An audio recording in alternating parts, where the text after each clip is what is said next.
Shalom, shalom, shalom, bien-aimés dans le Seigneur.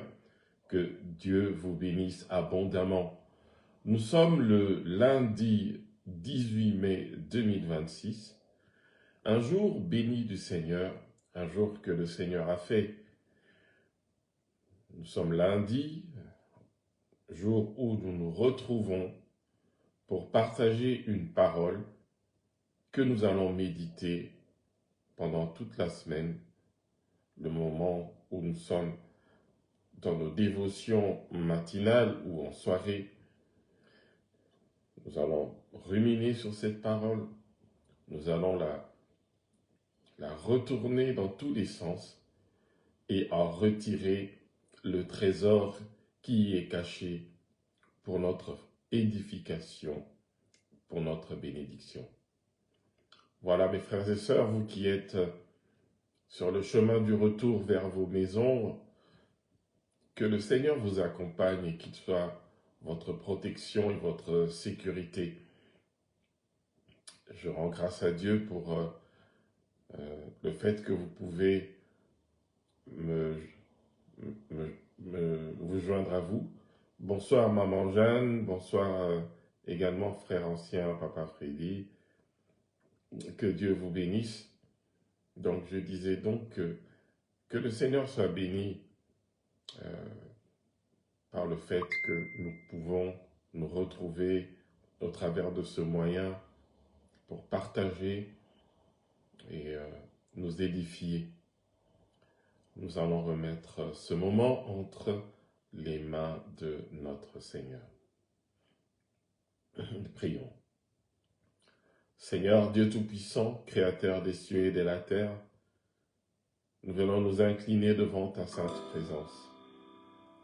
Seigneur, nous élevons ton nom et nous te rendons toute la gloire. Nous sommes reconnaissants car tu as renouvelé tes bienfaits chaque matin jusque-là. Jusque-là, Seigneur, lorsqu'on regarde en arrière, on peut reconnaître ta main puissante qui nous a gardés, qui nous a préservés, qui nous a fortifiés et qui nous a bénis.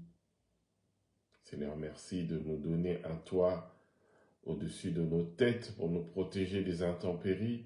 Merci Seigneur de déposer chaque jour du pain sur notre table. Merci Seigneur pour la bonne santé, le souffle de la vie que tu insuffles dans chacun d'entre nous.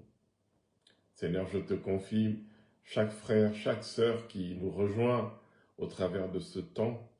Et Seigneur, je prie et je te les recommande. Et je te demande juste, Seigneur, fais du bien à ton peuple. Fais du bien à tes enfants. Car tous, Seigneur, nous soupirons après toi. Bénis ce temps, Seigneur. Utilise-moi comme un instrument inutile, cependant un instrument qui va te glorifier.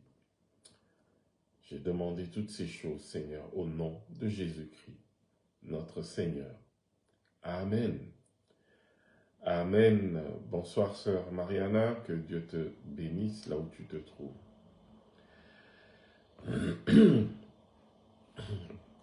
Bien-aimés dans le Seigneur, ce lundi 18 mai, nous allons partager sur le psaume 90 au verset 12. Le psaume 90, verset 12. Je lis au nom du Seigneur. Enseigne-nous à bien compter nos jours, afin que nous appliquions notre cœur à la sagesse. Enseigne-nous à bien compter nos jours, afin que nous appliquions notre cœur à la sagesse. Psaume 90, verset 12. Bien-aimé, le psaume 90 est une prière de Moïse, serviteur de l'Éternel. C'est l'un des psaumes les plus profonds de la Bible. En effet, Moïse y compare deux réalités. La première, Moïse proclame que Dieu est éternel. Et deuxièmement, l'homme est passager. Bonsoir, maman Mélanie. Dieu est éternel. Il n'a ni commencement ni fin. L'homme est passager. Le temps de l'homme sur la terre est limité. Nos jours, à nous, les hommes, passent vite. Et je dirais même très vite.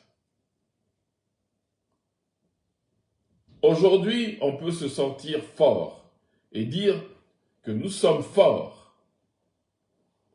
Demain, nous sommes fatigués. Aujourd'hui, nous faisons des projets. Demain, tout peut changer. C'est pourquoi Moïse prie. Et il dit, « Seigneur, enseigne-nous à bien compter nos jours. » Bonsoir, maman Clémentine. Nos jours passent très vite. Aujourd'hui, nous sommes en bonne santé. Le lendemain, on n'est plus en bonne santé. Aujourd'hui, on fait toutes sortes de projets. Demain, tout peut changer, tout peut basculer. Et comme je l'ai dit tantôt, voilà pourquoi Moïse, serviteur de l'Éternel, prie.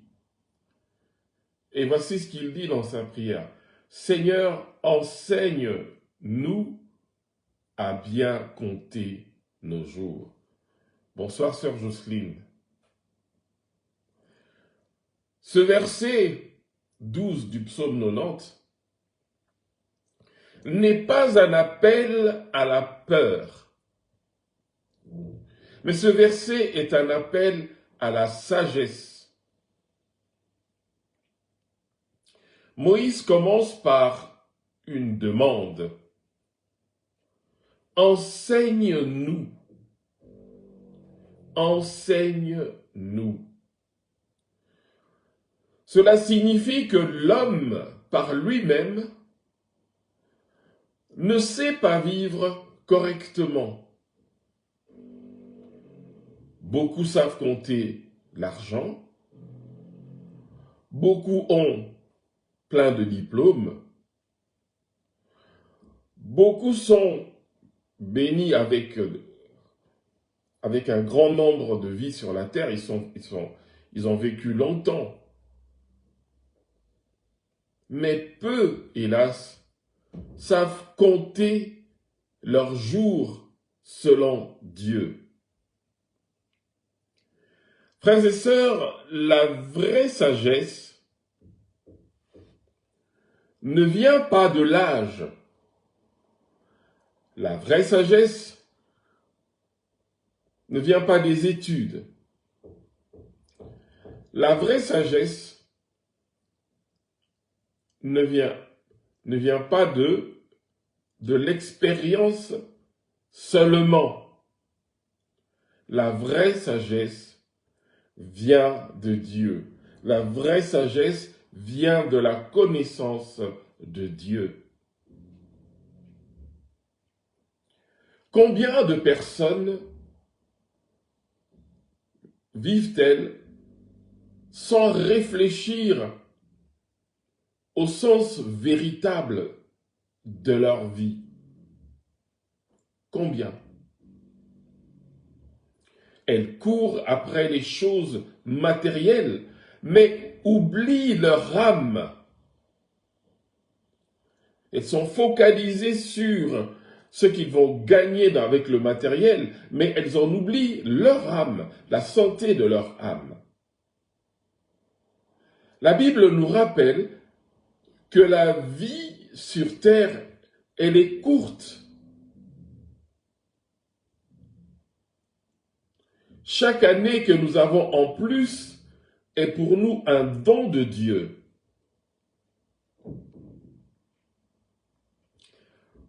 Alors, frères et sœurs, chaque matin, à notre réveil, posons-nous cette question. Seigneur, que veux-tu que je fasse aujourd'hui?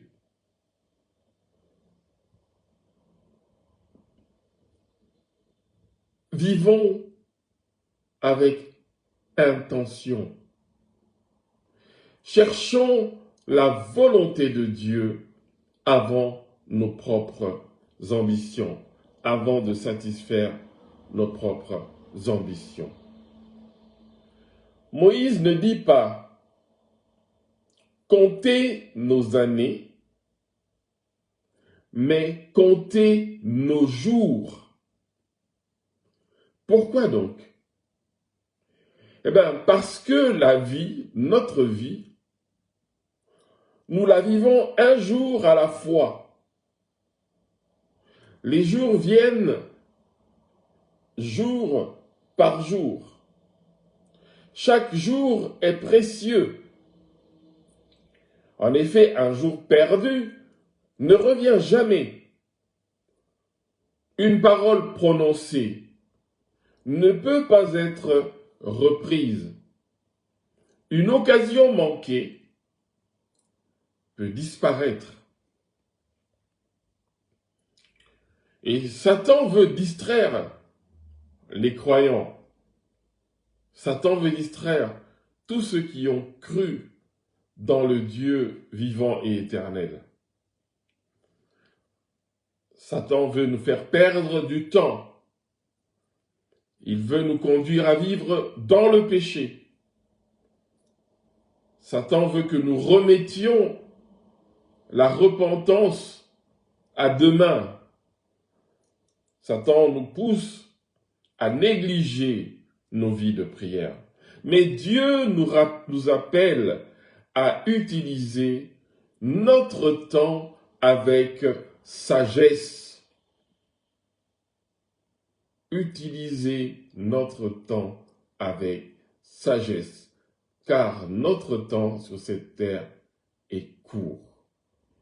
L'apôtre Paul dira aussi, « Rachetez le temps, car les jours sont mauvais. » Le temps est plus précieux que l'argent. En effet, l'argent perdu peut revenir. Mais le temps perdu, lui, ne revient jamais. Le temps que vous accordez à quelqu'un, à une personne, c'est le plus beau cadeau que vous pouvez donner à cette personne. Car ce temps que vous consacrez à l'autre, vous ne le récupérerez jamais. Il ne reviendra jamais. Alors, frères et sœurs, prenons du temps pour prier. Prenons du temps pour les membres de notre famille. Passons du temps en famille. Créons des moments bénis en famille. Prenons du temps pour servir Dieu et évitons d'être pris dans des distractions inutiles. Mes frères et sœurs, Dieu notre Père ne veut pas seulement changer nos habitudes. Il veut toucher notre cœur. La sagesse biblique, ce n'est pas seulement de connaître beaucoup de versets, c'est vivre selon la volonté de Dieu. Une personne sage craint Dieu Une personne sage évite le péché. Une personne sage pardonne. Une personne sage aime les autres. Une personne sage prépare l'éternité. Beaucoup sont intelligents dans le monde, mais sont sans sagesse spirituelle. Alors, la vraie question à nous poser est la suivante. Où ira notre âme après cette vie? Où ira notre âme après cette vie? La sagesse nous pousse à vivre en étant prêts pour rencontrer Dieu. La sagesse nous pousse à préparer notre vie dans l'éternité. Voilà ce que la sagesse initie dans nos cœurs. Alors, la plus grande sagesse, c'est de connaître Jésus-Christ. La plus grande sagesse, c'est de connaître Jésus-Christ. En effet, sans Christ, la vie n'a pas de direction éternelle. Sans Christ, la vie ne prendra pas la direction vers la vie éternelle. Sans Christ, l'homme reste perdu dans le péché. Sans Christ, l'homme reste perdu dans le péché.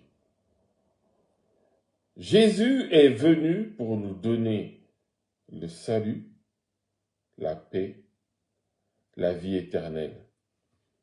Quand nous donnons notre vie à Christ, nous commençons à vivre avec sagesse.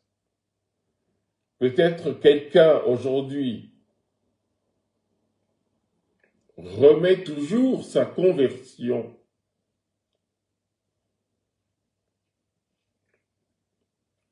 à demain. Peut-être quelqu'un qui nous suit ce soir voudrait se convertir, mais hésite et le remet toujours à demain. Mais personne ne connaît le nombre de ces jours. Aujourd'hui, pour celui qui hésite, est le jour du salut. Alors, pour terminer, le psaume 90 au verset 12 nous enseigne 3 vérités. La première vérité, c'est que notre vie, elle est courte. La deuxième vérité, c'est que notre temps est précieux. Cessons d'être distraits, cessons de perdre notre temps pour des futilités. Focalisons-nous sur l'essentiel. Où passerons-nous notre éternité? La troisième vérité, nous avons besoin de la sagesse de Dieu. Alors, demandons en prière au Père Tout-Puissant, disons-lui ceci. Seigneur, apprends-moi à vivre chaque jour pour ta gloire. Que Dieu nous aide à vivre. Que Dieu nous aide à vivre utilement. Que Dieu nous aide à marcher dans la sagesse. Que Dieu nous aide non seulement à marcher dans la sagesse, mais à préparer aussi notre éternité avec lui. Amen.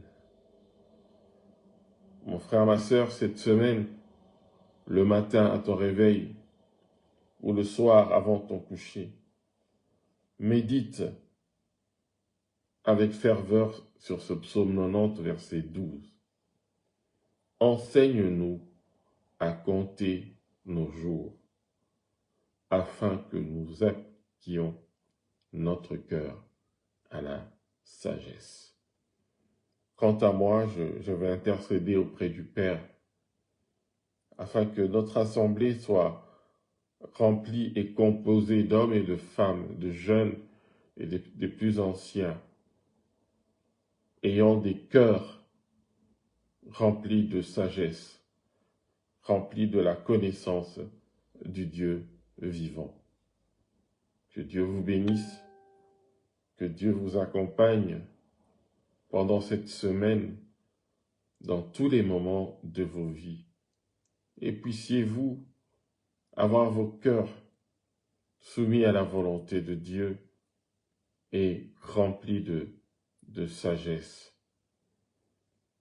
Que Dieu soit loué pour la vie de chacun. Que Dieu vous visite et vous fasse beaucoup, beaucoup, beaucoup de bien.